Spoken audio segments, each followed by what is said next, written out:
حضرت امام شافعی فرماتے ہیں میرے علاقے کا ایک نوجوان تھا، عالم فاضل نہیں تھا پر نیک بڑا تھا، میرے ساتھ حج کرنے آ گیا اور مجھے وہاں جا کے پتا چلا وہ بھی آیا ہوا ہے۔ فرماتے ہیں وہ حج میں بڑی کوشش کرتا اس سے ملنے کی، تو کہتا حضور کیا حج میں باتیں کرنی، رب رب نہ کریں۔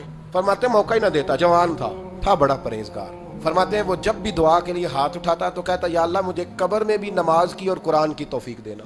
ایک دن وہ حتیم کے پاس بیٹھ کے قرآن پاک پڑھ رہا تھا، میں 2-3 دفعہ گزرا تو پڑھ ہی رہا تھا، میں نے کہا آج قابو آ گیا ہے۔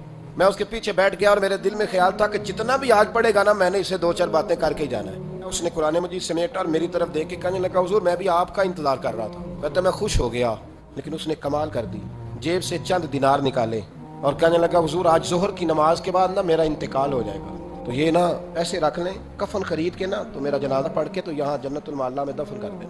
امام صاحب کہتے ہیں میں اگلے لفظ کہنے لگا تھا کہ مجھ پہ سختہ آ گیا، کہنے لگا حضور مہربانی کر دیں کہ آپ میرے علاقے کے ہیں۔ میں چپ کر گیا۔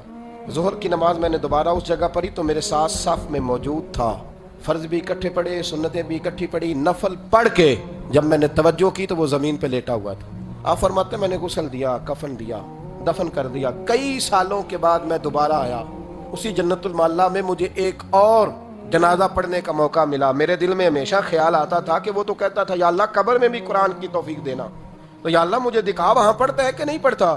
تو امام صاحب فرماتے ہیں وہ میرے دل میں بات تھی، اللہ نے موقع دیا، میں دوبارہ جنازے میں گیا تو جو قبر کھودی گئی وہ اس کی قبر کے بالکل ساتھ تھی۔ اچانک میری نظر پڑی تو قبر کی دیوار گر گئی، لوگ پریشان ہو گئے، کہنے لگے آپ عالم اب آپ بتائیں کیا کرنا ہے۔ تو کہتا ہے میں نے جھانک کے ذرا آگے دیکھا تو اندر بیٹھ کے قرآن پاک پڑھ رہا تھا، تو میری طرف دیکھ کے کہنے لگا السلام علیکم امام صاحب، یہ دیوار شیوار کوئی نہیں گری، یہ اللہ نے آپ کی دعا قبول کر لی ہے۔ آپ کو پتہ چل گیا نا رب نے مجھے قبر میں بھی قرآن پڑھنے کی توفیق عطا فرمائی۔ بھائی قرآن پاک سے دلچسپی، شوق پیدا کریں، ذوق۔ یار کچھ نہ ہو سکے تو اسے دن میں ایک دفعہ چوم کے سینے سے تو لگایا کرو، کبھی اس سے پیار تو کر کے دیکھو۔